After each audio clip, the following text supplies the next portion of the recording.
asking for forgiveness instead of permission.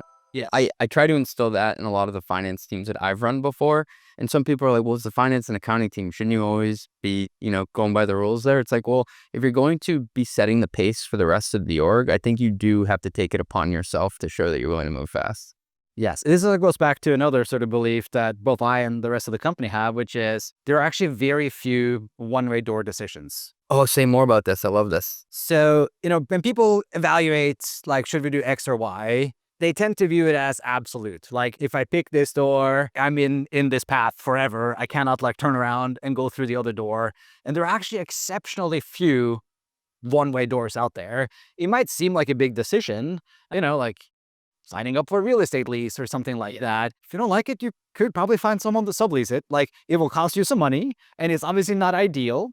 And, it's definitely something you want to spend time making sure you get right. But you don't want to be paralyzed by making decisions that you think are one-way doors, but are actually not. So try something out. And this is, let's ship a new product. Let's learn and improve it, as opposed to let's just wait and see. I want to talk about running a company in hypergrowth here and how you possibly plan for this, right? Like, your job is capital allocation, it's resource allocation. Traditional planning assumes some sort of stability. You don't have that in a good way. Yeah. How do you wrap your arms around that? Every year, we're basically off plan almost immediately, which is a good problem to have. And if my board is listening to this, they will laugh because we kept moving the plan around last year. February. Yeah, first month out of the gate, we did better than we had expected. That has sort of been true. But it is very, very difficult when you're growing at high percentage growth rates to accurately forecast what it will be. So in the past, we've operated just with a single model that we kept updating, but it became a little bit more like what's the weather forecast for tomorrow, as opposed to what is actually helpful for a longer term horizon. So this year, we're operating actually with 3 different models, and they're more like growth charts for your children, like what percentile are they on? And then each plan has an expected end result. And then depending on which sort of line you're on, and the top one is like an extremely ambitious plan, but we track which plan we're tracking towards based on this monthly plan, and then we're spending accordingly, right? So you might say you sort of start out at, the average plan, and you can be like, okay, we're tracking a little bit above, but we're not quite at the extreme plan yet. So we're not ready to sort of fully fund the initiatives that we had in that plan yet, or fingers crossed, knock on wood. But if we end up going in the other direction, or we're tracking a little bit behind, you can adjust accordingly. So we kind of know the bookends, and we're adjusting where we are inside of that. And so it sounds like it's a number of standard deviations, and am I riding that railway or this one? Correct. Can kind of hop between each one. Yeah. I often joke with people that this is the podcast where we describe charts, or in audio format, and people like it. But how do you communicate that though internally and also with your board? Like, does everybody know that we're on this trajectory right now? We're on path A. We thought we were going to be on path B. Luckily, we're on this one. How do you talk about that? Yeah, I'm being extremely honest with my board. It's exceptionally difficult to forecast this business 12 months out.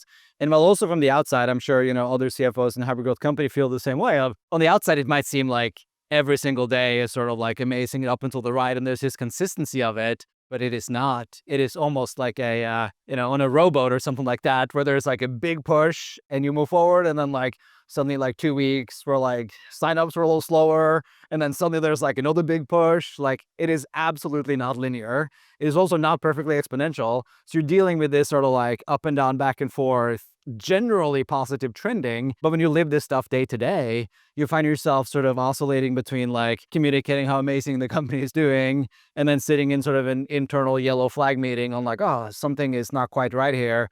And then the next week you'd be like, oh, never mind. It sort of was fine. I assume that you have to broker the budget with your department leaders depending on which trajectory you're on. How do you discuss this with them? Hey, we've hit these targets that allows us to unlock X, Y, or Z. Yeah, I mean, we focus a lot on efficient growth, right? So we have view of the CFO as this mean person that says no to everything, and then making an example of someone like our CMO being this crazy cowboy that just want to spend money, right? In reality, that's not how it is. We are kind of sitting at the same side of the table, looking at the business and being like, hey, we're seeing this. If you want to invest this, what are your expectations for actually driving this return? If you want to access incremental funding for, another event or additional marketing spend, Do you think you can deliver Y? And like you have a discussion, is that actually reasonable or not? And sometimes you're like, yeah, we feel good about this. And other times you're like, yeah, you know what? I think we should like hold back. And we tend to come to more of like a agreement than a like one side being like, absolutely not over my dead body. I found people tend to like want to make good decisions. They do. They want to be good stewards of capital. What's interesting is when you're at an organization in hypergrowth,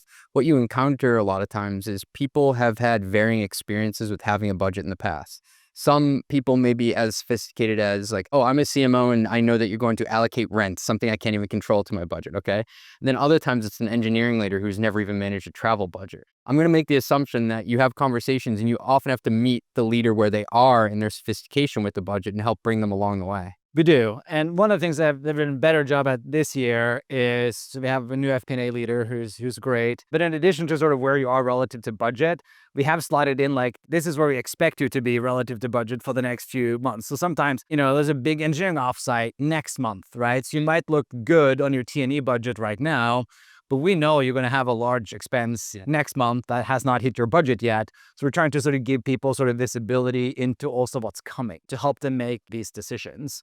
And there's also learning here, right? Like if we move from a world where, we didn't have super detailed budgets for like what software you want to buy. And then you started asking engineering leaders like, what are you going to buy this year?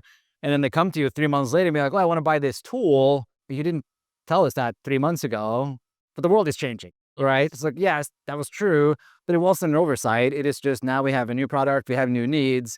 So you also need to bake in some flexibility to work with them on like, okay, well, we have some budget that we can allocate. Are there perhaps some other tools that you had thought you needed 3 months ago that maybe you no longer need, or maybe you can build yourself? So it is constantly evolving. A lot of this is the art of asking the right questions because people will come to you with what they think is the problem or the need, but there's often something like 3 derivatives behind that of what they're actually asking for. Other people are like trying to pretend they're in finance and they have like these ideas for how to like do something. It's like, oh, that's not quite how revenue recognition works. Or like, yes, that's, we don't do like cash expenses, right? It's accruals. So like you have to sort of allocate this bonus one hit. I've seen a lot of FP&A tools, and Aleph is one of the few that gave me that aha moment within minutes. I remember watching their founder, shout out to Albert, connect my NetSuite data and build me a full P&L live in minutes. Aleph is now trusted by hundreds of leading companies. I've had the CFOs from Turo, 8 Sleep, Zapier, and more on the pod, and every one of them is a huge advocate. I also just published my 2nd annual CFO Tech Stack report, and Aleph has been on the podium both years, including a #1 finish in the $50 to $100 million segment this year. Instead of being just another planning tool, they built a real enterprise-grade data foundation for finance, implemented at startup speed with AI-native workflows woven into its DNA. All your systems, ERP, CRM, HRIS, ATS, product usage, and more, powering one clean, governed data layer that finance can actually trust. And with AI moving as fast as it is, they're pushing even further. MCP, custom AI chatbots, AI-powered variance analysis, and the list keeps growing. Try it with your own data at getaleph.com/run. That is GETALEPH.com/run. Tell them CJ sent you.